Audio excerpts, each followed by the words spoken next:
The silence inside the council chamber was overwhelming. Captain Yuna Kim stood on the observation deck high above the assembly floor, staring at the enormous holographic display as the final vote numbers appeared. Her hands gripped the metal railing so tightly that her knuckles turned pale.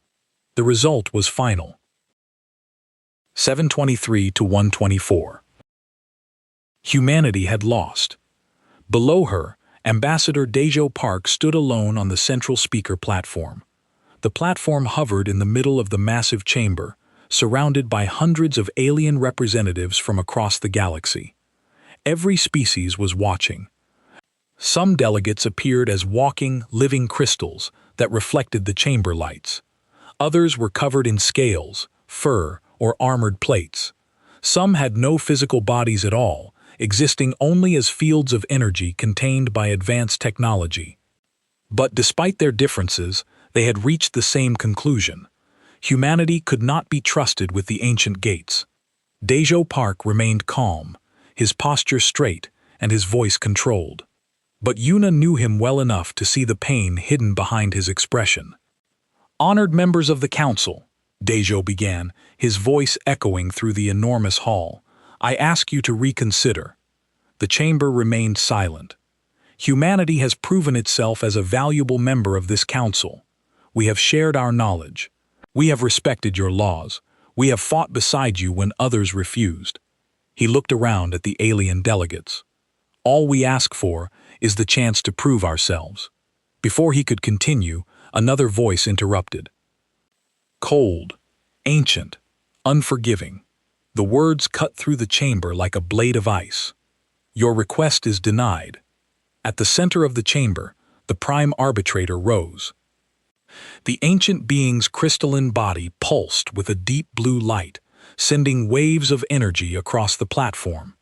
The prime arbitrator had lived for thousands of years. It had witnessed the rise and fall of countless civilizations. And for most of that time, it had controlled the Galactic Council. Humanity is young, the arbitrator said. Young civilizations are unpredictable. They seek power before they understand responsibility. The chamber remained silent. Yuna watched from above, her heart sinking, because everyone in that room believed they were protecting the galaxy from humanity. But none of them understood the truth. They weren't afraid of what humans might do with the ancient gates. They were afraid of what humans might become without them. Your species has existed for barely a moment in galactic time. These quantum gates are older than your sun. The Council has decided. Earth's solar system will be placed under quarantine. You will surrender all research on the gates. This is not negotiable. Yuna watched as Dejo's shoulders slumped slightly. Just for a second. Then he straightened again. When does the quarantine begin? In 72 hours, a council fleet will arrive at your system. No ship will enter or leave Earth's space until we decide your species has matured enough to be trusted. Balloon's tone made it clear that might never happen. You may return to your home world now. Gather your people. Prepare them for isolation. The transmission ended. The council delegates began to file out, their conversations filling the chamber with dozens of different languages. None of them looked at the human ambassador. To them, Earth was already forgotten. Yuna left the observation deck and met Dejo at the docking bay. His face was calm, but she knew him well enough to see the anger burning behind his eyes. They planned this from the beginning, Dejo said quietly, as they walked toward their ship. They never intended to let us keep the gate technology. They just wanted to see what we knew. Did you send the signal? Yuna asked. Dejo nodded. Earth knows Protocol Omega is active. Their ship, the Dauntless, was small compared to the massive council vessels docked nearby, but it was fast and well-armed. More importantly, it was one of the last human ships that would be allowed to leave council space. As they flew away from the council station, Yuna's communication panel lit up. Dr. Yoonji Choi's face appeared on the screen. The scientist looked tired but excited. Captain, I hope you're on your way back. We don't have much time. We're coming. What's the situation? The defense fleet is ready. Admiral Kang wants to meet with you as soon as you arrive. Yoonji paused, then smiled. And I have something to show you. Something about the gates that the council doesn't know. Yuna felt a spark of hope. How long until we reach Earth? 30 hours at maximum speed, her pilot reported. Make it 25, Yuna ordered. I don't care if you burn out the engines. The flight back to Earth felt longer than it should have. Yuna spent most of it reviewing reports from the Defense Command. What she read made her angry and proud at the same time. For the past 10 years, while humanity smiled and played nice with the Council, they had been preparing for exactly this moment. The Shadow Armada. 200 warships built in secret, hidden in asteroid fields and behind planets. Ships that used technology the Council didn't know humans had. Weapons that didn't appear in any database. Earth had learned an important lesson. During their first contact with aliens 15 years ago, never show all your cards. When the Dauntless finally entered Earth's orbit, Yuna saw something beautiful. The planet below looked peaceful, blue and green, and wrapped in white clouds. But in orbit, a fleet was gathering. Sleek warships with dark hulls that seemed to drink in the starlight. Each one was ready for battle. Admiral Jun Kong's face appeared on her screen. The old warrior had cybernetic implants covering half his face. Souvenirs from the First Contact War. Captain Kim, welcome home. Report to the command center immediately. We have work to do. An hour later, Yuna stood in a conference room deep beneath the Pacific Ocean. Around the table sat the most important people in Earth's military and government. Admiral Kong at the head, Agent Sora Nam from Intelligence, Director Bowman Ann from the Science Council, and Dr. Yunji Choi, who looked like she hadn't slept in days. Show them, Admiral Kang said to Yunji. The scientist activated a holographic display. It showed one of the ancient quantum gates spinning slowly in 3 dimensions. When I first discovered the gate network, I reported my findings to the Council. But I left something out, something important. The hologram changed, showing layers of energy patterns that Yuna didn't understand. The gates aren't just for transportation. They're nodes in a weapon system, a network that can manipulate space and time itself. Chief Engineer Hun-Woo Lee, a young genius who rarely spoke, whistled softly. You can trap fleets, change distances, make weapons miss their targets, or destroy stars. Yunji added, the civilization that built these gates didn't lose a war. They evolved beyond the need for physical form. They left the gates as a test we passed, Agent Sora said, by figuring out their true purpose. Yuna understood immediately, and the Council doesn't know this. They think the gates are just doors between stars, Yunji confirmed. They've been using them for thousands of years and never realized what they really are. How long until you can activate them? Admiral Kang asked. They're already active. I've been building new gates around our solar system for 6 months, smaller ones based on the ancient design. When the Council fleet arrives, they'll find themselves in a very different kind of fight than they expect. The room was quiet for a moment. Then Yuna spoke. They're going to attack, aren't they? This won't just be a quarantine. Our intelligence suggests the Council will make an example of us. Agent Sora said, they can't allow a young species to defy them. It would give other species ideas. Director Bowman leaned forward. So, what do we do? Admiral Kang's smile was hard and cold. We teach the Council a lesson they should have learned a long time ago. Never underestimate humanity. They voted against us. Ambassador Dejo said quietly. They thought we were children who needed to be controlled. They thought we would just accept their decision and submit. Yuna Kim looked around the table at these people who had prepared for this moment. Scientists and soldiers and spies who had worked in secret for years, who had built weapons and ships and plans because they knew this day would come. They made a mistake, she said. Admiral Kang nodded. Their final mistake. In 48 hours, the Council fleet arrives. Let's make sure they remember what happens when they try to cage humanity. Outside in Earth's orbit, the Shadow Armada waited, silent and deadly, ready to show the galaxy that humanity would never surrender its freedom. Not to the Council, not to anyone. The countdown had begun. 48 hours felt like both too much time and not enough. Ambassador Dejo Park stood before the Council one last time. He knew this would be his final chance to speak to them as a free human. After today, Earth would either stand independent or fall under Council control. Honored members, Dejo began, his voice carrying across the vast chamber. Humanity requests a 30-day extension to comply with your decree. We need time to organize to prepare our people for denied. War Marshal Krovich stood from his seat. The massive warrior belonged to a species that resembled armored bears. His voice was like grinding stones. Your kind has had enough time. The quarantine fleet departs within the hour. We will arrive at your system in 46 hours. Prepare for our arrival. Dejo bowed slightly, a gesture of respect that fooled no one. As he bowed, his left hand moved in a specific pattern. A signal. Back on Earth, encrypted receivers picked up the message from hidden cameras. The trap was ready. Captain Yuna Kim watched the broadcast from the command center beneath the Pacific Ocean. Around her, dozens of officers and scientists monitored screens and worked at stations. The room hummed with quiet energy. He gave the signal. Agent Sorum said from beside her. The Council is moving exactly as we predicted. What about our people in Council territory? Yuna asked. The civilians, the traitors, all evacuated 3 days ago, Sora confirmed. We made it look natural. Family emergencies, business opportunities elsewhere. The Council didn't notice. Admiral Jiun Kang entered the room, his cybernetic eye glowing softly in the dim light. All fleet commanders are ready. Our ships are in position. Yuna pulled up a holographic map of the solar system. Red dots showed where human ships waited, hidden behind planets and inside asteroid fields.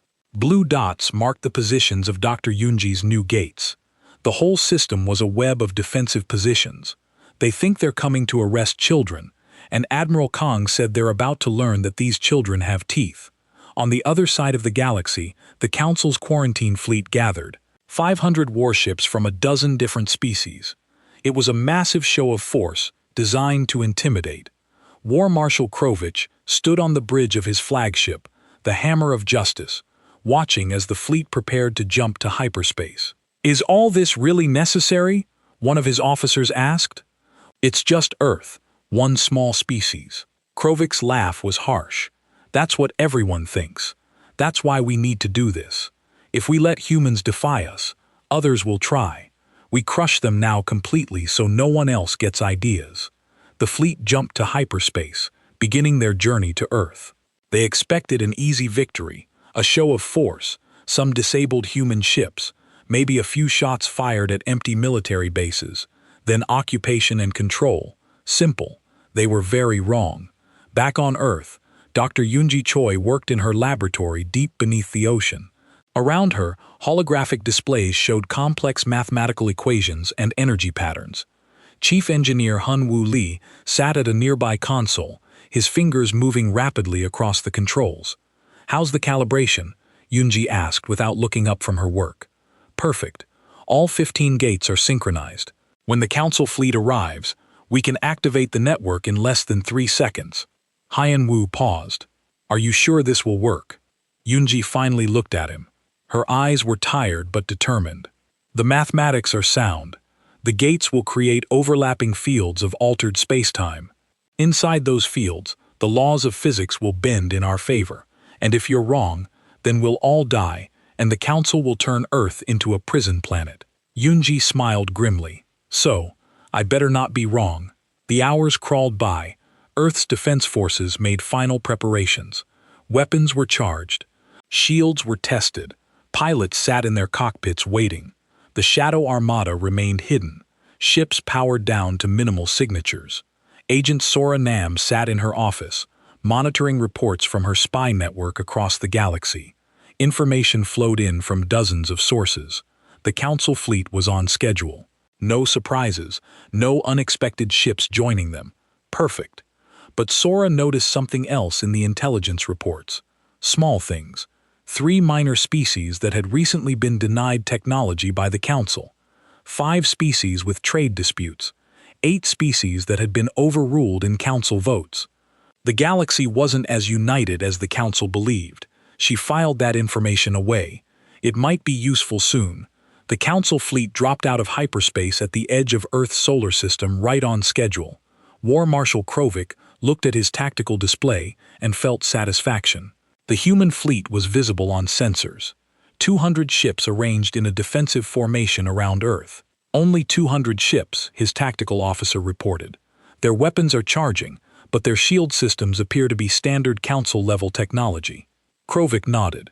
This would be even easier than he thought. All ships advance in formation. Target their weapons and engines. I want them disabled but intact. We'll need those ships for scrap once we occupy their system. The Council fleet moved forward like a vast mechanical beast. 500 ships in perfect formation, weapons ready, shields at maximum. They had fought this way for thousands of years. It always worked. Admiral Ji-Hun Kang watched the approaching fleet on his displays. His flagship, the Soul's Vengeance, waited with the rest of the Shadow Armada behind Earth's moon. Around him, his bridge crew worked silently, professionals doing their jobs. Enemy fleet entering optimal range in 30 seconds, Tactical Officer Mi-Ji Kwan reported. Jiune allowed himself a small smile. All ships, execute Protocol Typhoon on my mark. Dr. Choi, prepare to activate the gate network. In her laboratory, Yunji's hand hovered over the activation control. Ready. The Council fleet continued its advance. War Marshal Krovich was about to give the order to fire when something changed on his sensors. Sir, I'm detecting energy spikes throughout the system, multiple points surrounding our formation. What kind of energy spikes? Unknown signature. It's not matching any known weapon system. It's the gates activated. Space itself changed. The area around the Council fleet suddenly rippled like water. Distance became meaningless. Time flowed differently. The ships that had been in perfect formation found themselves scattered across impossible angles. All human ships attack now. Admiral Kang's voice rang out across the communications channels. The Shadow Armada dropped their stealth systems and appeared as if from nowhere. 200 human ships, weapons blazing, moving through the altered space like they owned it. A Council destroyer fired its main cannon at a human frigate. The shot curved away at an impossible angle and struck one of the Council's own cruisers. The captain of the destroyer stared in disbelief. Captain Yuna Kim led a strike wing of 12 ships through the chaos. In the altered space created by the gates, her ships could move in ways that seemed to break physics. They appeared behind Council ships, fired and vanished before return fire could reach them. This is impossible. War Marshal Krovich roared. What are they doing? His science officer worked frantically at his station. They've created a localized space-time distortion field. They're manipulating the fundamental structure of reality itself. Captain Tae Woo Shin, commanding a squadron of Earth's newest fighters, grinned as he watched a Council battleship fire at empty space. The ship's weapons couldn't compensate for the distorted physics. "Welcome to our playground," he said over the open channel. "Hope you like it." The battle was chaos for the Council, and a carefully choreographed dance for humanity. Every shot the Council fired missed or curved away. Every human torpedo found its target. In the altered physics of the gate network, humanity held every advantage. 15 minutes. That's how long it took 15 minutes to disable or destroy 200 Council ships.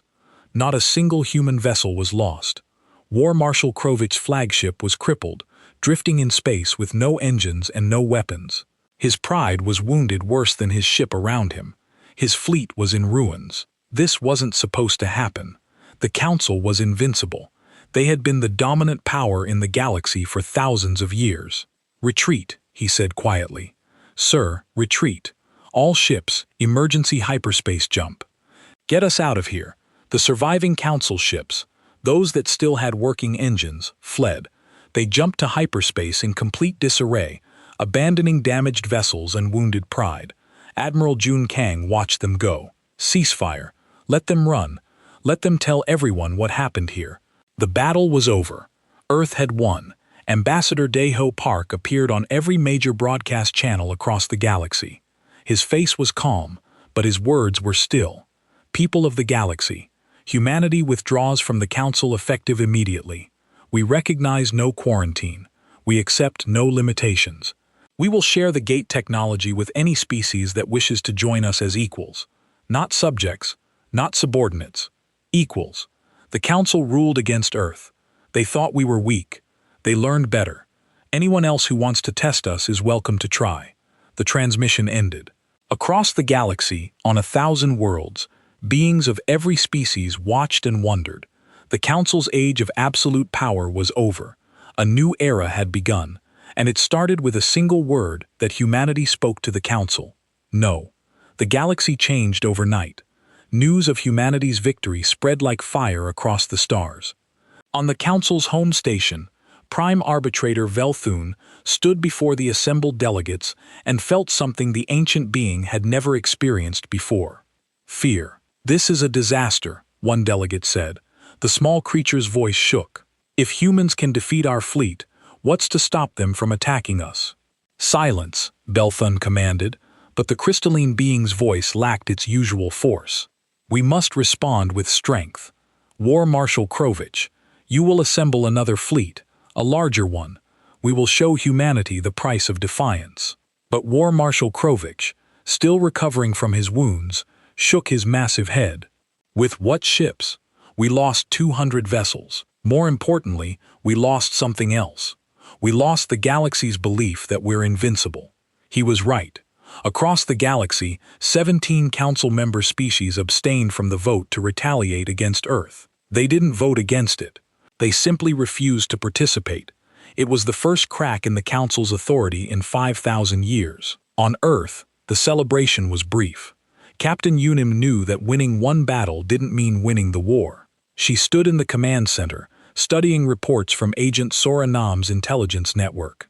12 species have made unofficial contact, Sora reported. They want to know more about the Free Systems Alliance that Ambassador Dejo mentioned in his broadcast. Are they serious or just curious? Yuna asked. 6 are serious. The others are testing the waters, seeing if we're going to survive the Council's response. Sora pulled up a star map. The serious ones are all species that the Council has kept under tight control. Limited technology, heavy trade restrictions. They've been waiting for someone to challenge the Council. Admiral Jun Kang entered the room, looking more tired than Yuna had ever seen him. Director Bowman wants to meet something about expanding the gate network. The meeting took place in Dr. Yunji Choi's laboratory. The scientist had barely slept since the battle, working on improvements to the gate system. Chief Engineer Hyan Wu Li sat beside her, equally exhausted, but excited. "We can do more," Yunji explained, showing them holographic projections. "Right now, we have gates around Earth, but we can build them anywhere.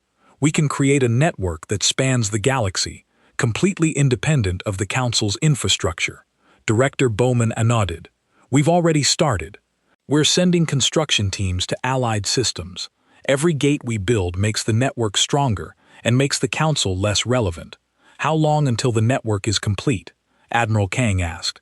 "For a basic network covering our allied systems, 3 months for something that rivals the Council's."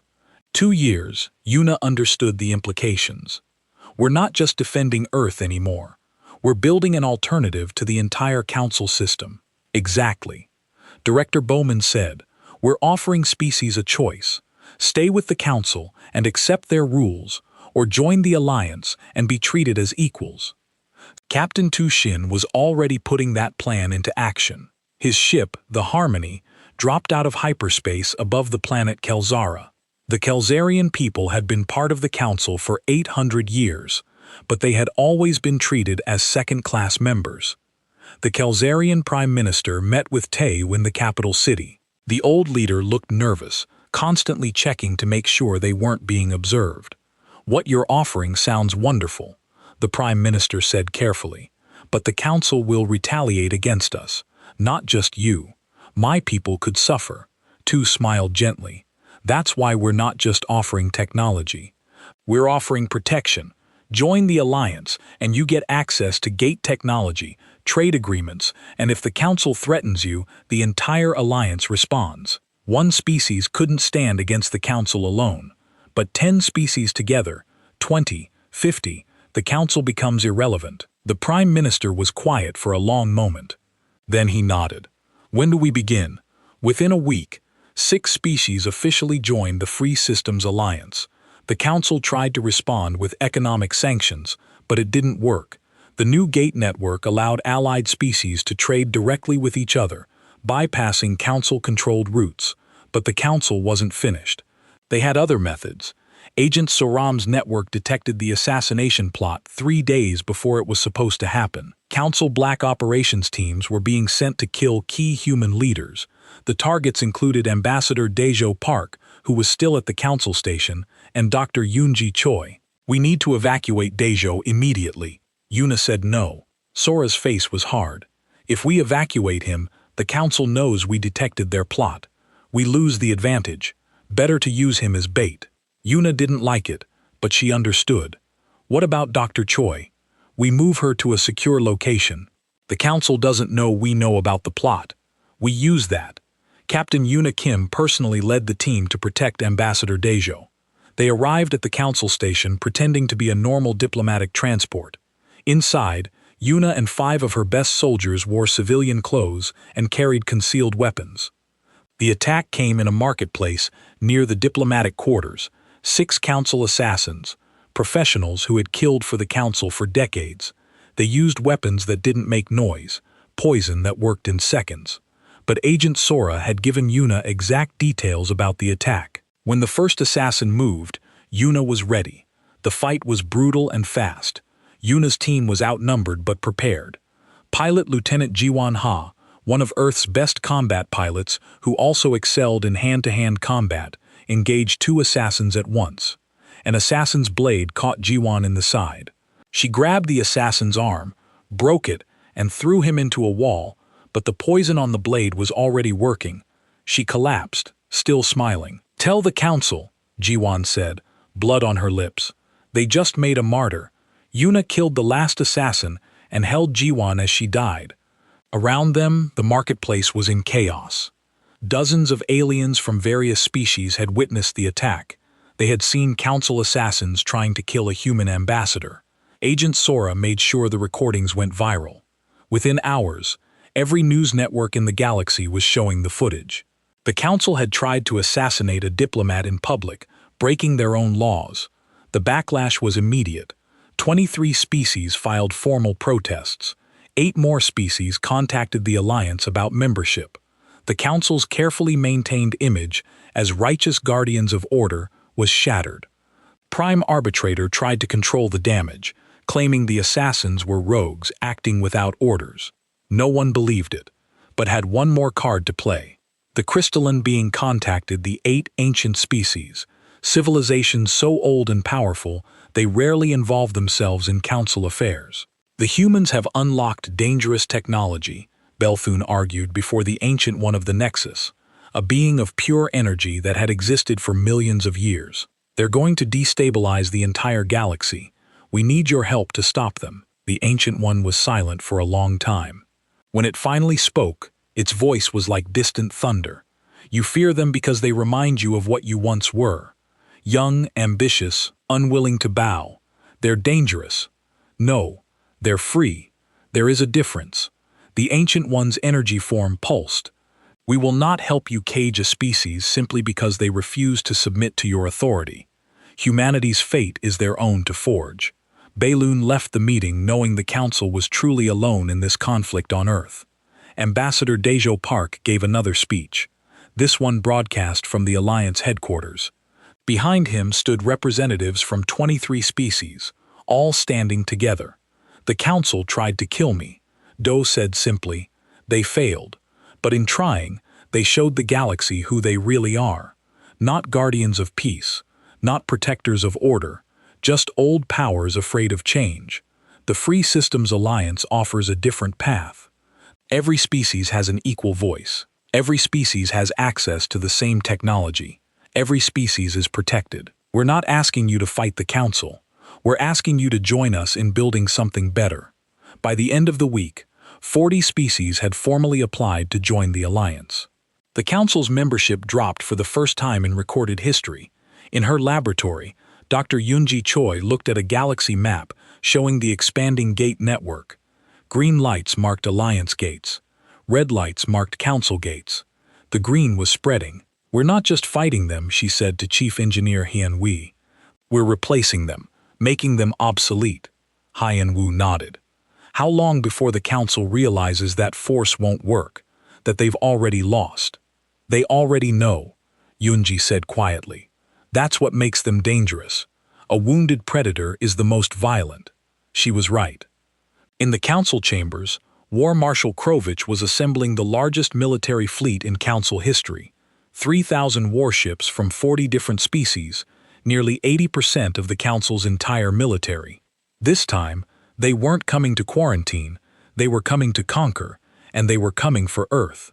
The warning came from Agent Soram's spy network 3 weeks before the fleet was ready. 3,000 council warships, the largest military force assembled in living memory, all heading for Earth. Captain Yuna Kim stood in the war room staring at the display showing the council's forces around her. The Alliance leadership had gathered. Admiral Jun Kang, Ambassador Daejo Park, Dr. Yoonji Choi, Strategic Commander Hana Song, and representatives from 20 allied species. They're not coming to talk this time, Admiral Kang said. This is an extermination fleet. Can we win? Asked the Kelzarian ambassador, his voice shaking slightly. No. Strategic Commander Hana Song, a tactical genius who had earned her rank at age 28, spoke bluntly. Not in a straight fight. We have 800 human ships now. The Alliance adds another 400 vessels, 1,200 total against 3,000.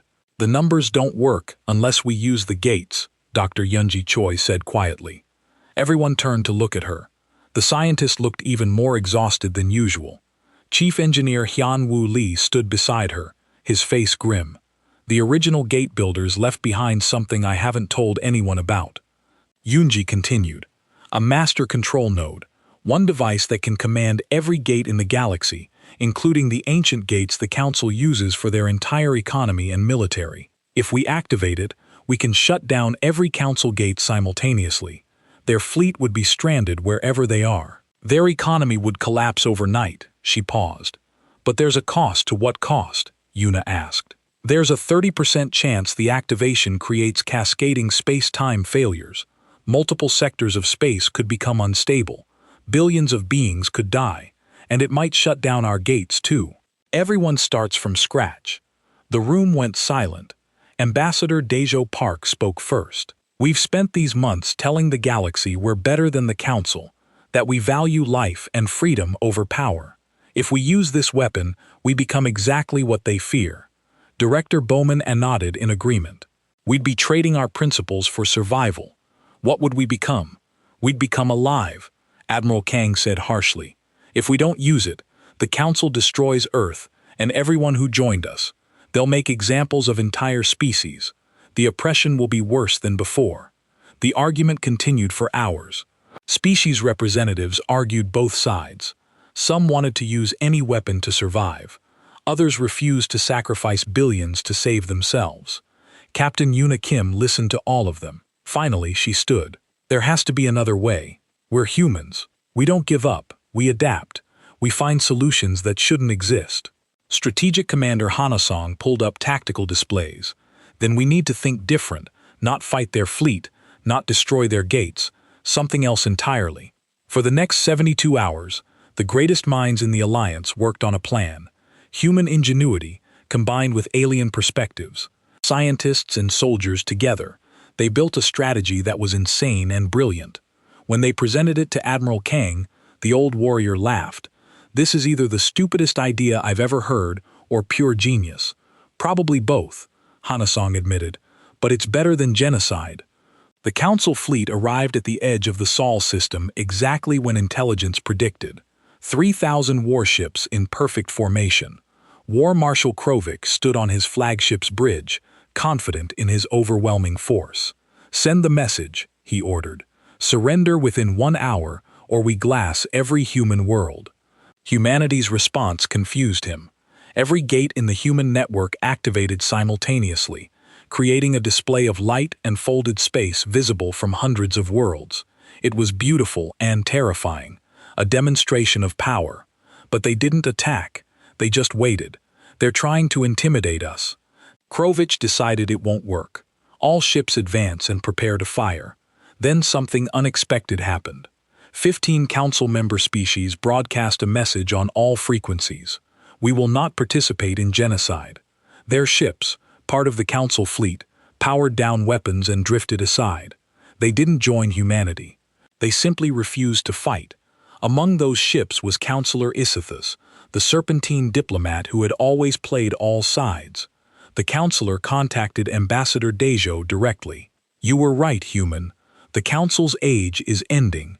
Many of us have waited for someone brave enough to stand against them. You gave us that courage."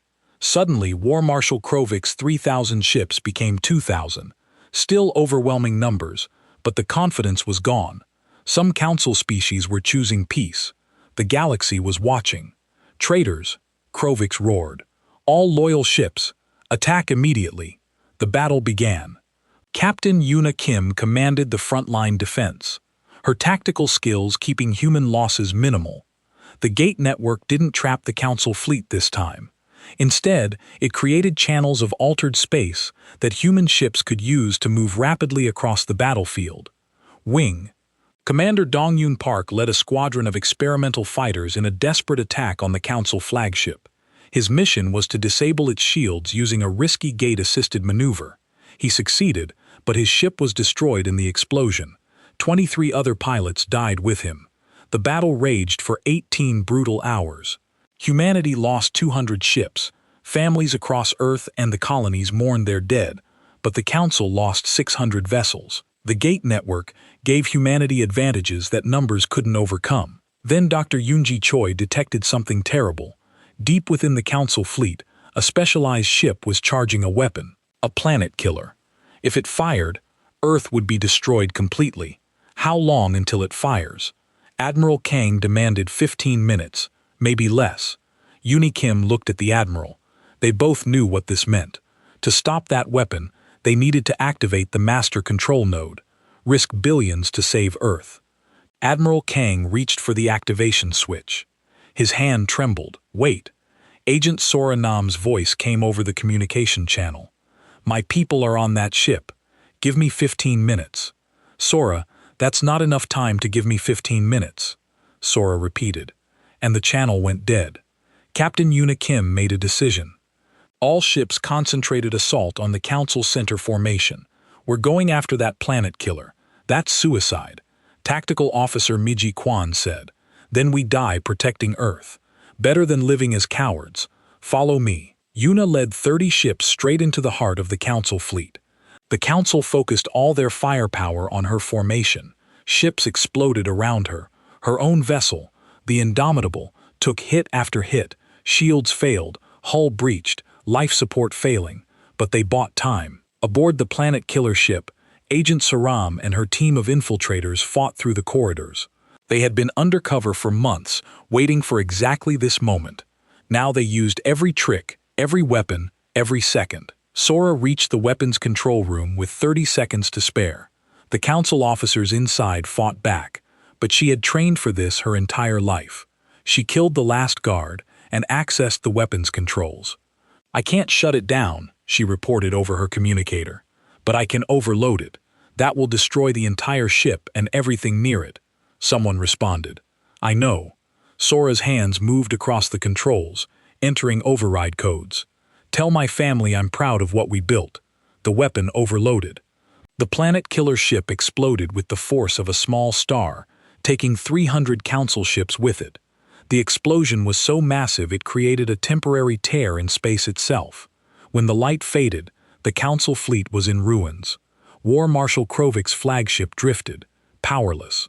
Around him, the remains of his armada burned. He had started with 3,000 ships. Now he had less than 12,200, and most of those were damaged. Across the galaxy, Prime Arbitrator watched the battlefield. The crystalline being's light pulsed with something it had never felt before. Despair.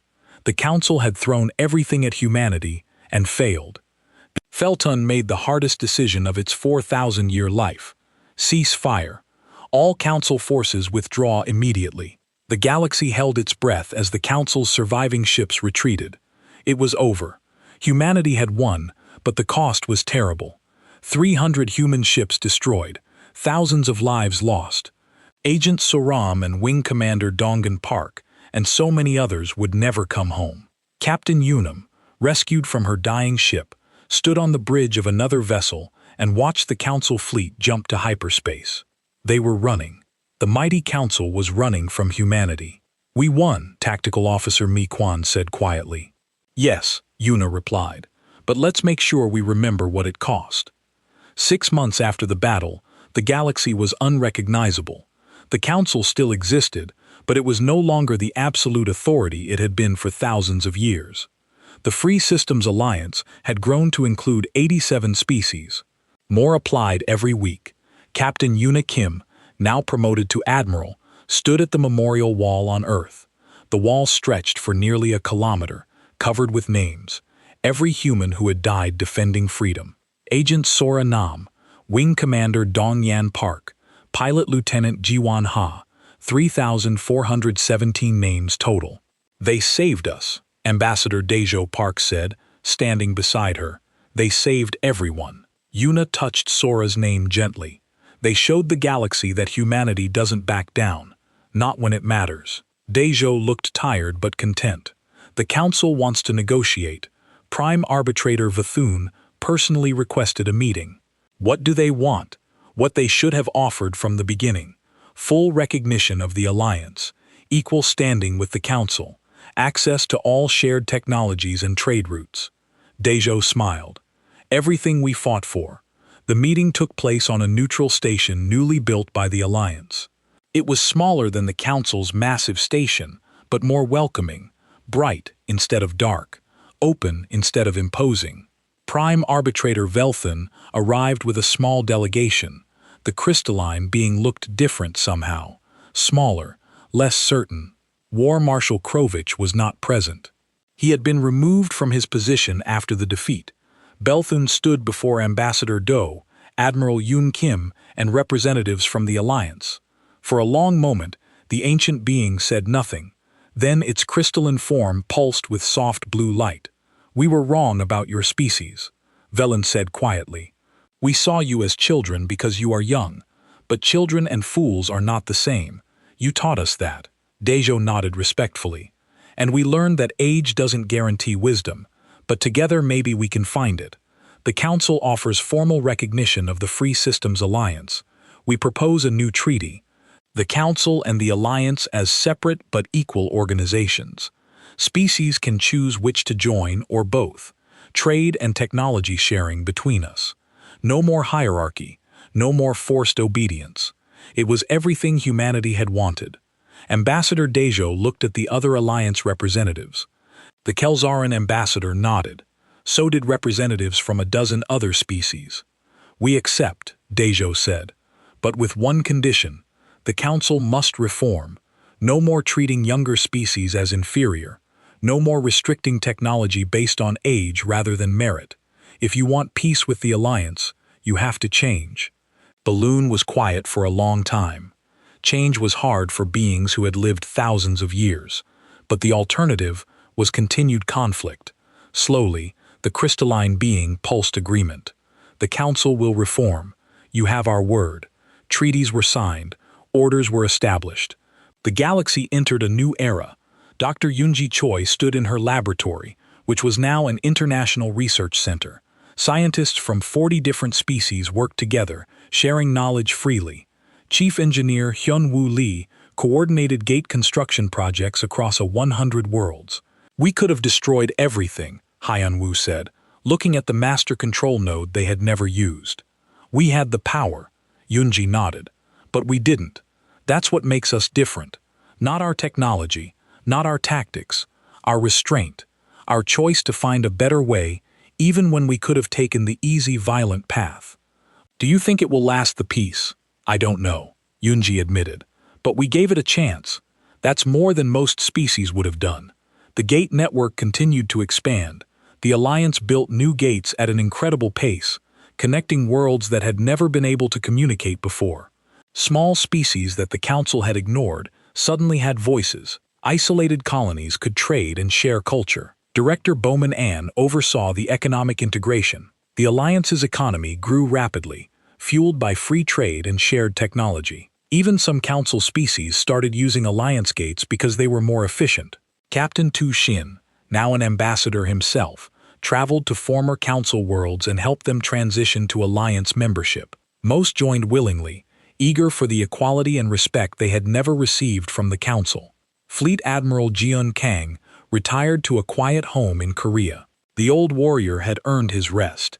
His replacement, Admiral Yoona Kim, continued building the alliance fleet, not for conquest, for protection, to make sure no species would ever be threatened the way Earth had been. On Earth, people returned to normal life. Children went to school, workers went to jobs. But everyone knew the galaxy had changed. Humanity was no longer the weak newcomer. They were leaders in a new kind of civilization. Counselor Isithus visited Earth personally, touring the cities and meeting with human leaders.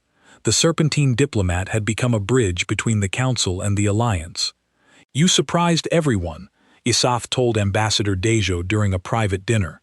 "Most species would have used the Master Control Node, destroyed the Council completely. Why didn't you?" Dejo thought about the question. Because destroying the Council wouldn't have solved the real problem. The problem was the system, not the beings running it. We wanted to change the system, not just replace who was in charge. "A mature answer," Isatha said, "from a species the Council called children." Years passed. The Alliance and the Council learned to coexist. Sometimes they disagreed, sometimes they cooperated, but they were equals now. No more hierarchy. No more forcing younger species to submit. In the Pacific Research Facility, now a galactic landmark, Dr. Yoonji Choi gave tours to students from across the galaxy. She showed them the gates, explained the science, and told them the story of how humanity had changed everything. "The Council made a mistake," she would say. "They thought we were weak because we were young. They thought we would accept whatever rules they imposed. But they forgot something important. Humans don't accept cages. We break them." 50 years after the battle, Senator Haru Kim stood before the Galactic Senate. The Senate was a new institution, replacing the old council entirely. 300 species sat as equals, voting on laws that affected everyone. Haru was the grandson of Admiral Yoona Kim. He had grown up hearing stories of the war, of the sacrifices, of the day humanity said no to the most powerful organization in the galaxy. "My grandmother once told me something," Haru said to the assembled delegates. She said, "Humanity's greatest strength isn't our innovation or our stubbornness. It's our memory. We remember what it's like to be powerless. We remember what it's like to be dismissed, and we swore we'd never let that happen to others." He gestured around the hall. "This is her legacy. This Senate where every species has an equal voice, where no one is too young or too old to matter, where your worth is determined by your ideas, not your age or your power. The Council ruled against Earth. They thought that vote would keep us in our place. Instead, it freed the galaxy. Prime Arbitrator Vthun, now simply Counselor Velthun, sat in the audience. The crystalline being was ancient, but it had learned and grown. It raised one appendage in agreement with Haru's words. Outside the Senate building, ships equipped with gates moved through space. Human ships, alien ships, and collaborative designs. The galaxy was connected in ways it had never been before. In a small park on Earth, a memorial stood. It showed Agent Sora Nam, Wing Commander Dong Yun Park, and Pilot Lieutenant Jiwon Ha, 3 among thousands who had died. The inscription read, "They fought so that no one would ever have to fight alone again." Dr. Yoonji Choi, now old and gray, visited the memorial every year. Chief Engineer Hun Woo Lee, equally old, walked with her. They remembered the desperate days, the impossible odds, the moment when humanity decided that freedom was worth any price. "Do you think they knew?" Yanwoo asked. "The ones who died. Do you think they knew we would win?" Yoonji smiled. "They knew something better. They knew that even if we lost, we would lose on our feet, not on our knees. That's what made us human. That's what changed everything." The sun set over Earth. The same sun that had shone on caves in early cities, on ships crossing oceans and ships crossing space.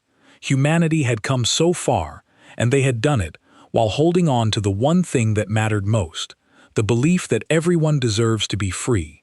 The Council had ruled against Earth, thinking it would keep them in control. That vote became their final mistake, because humanity didn't just fight for Earth, they fought for a principle that every being in the galaxy understood. No one should be caged for being young. No one should be controlled for being different. No one should surrender their freedom to those who claim to know better. The galaxy learned that lesson, and it learned it from the species everyone thought was too young to matter. 50 years later, 100 years later, 1,000 years later, beings across the galaxy would remember.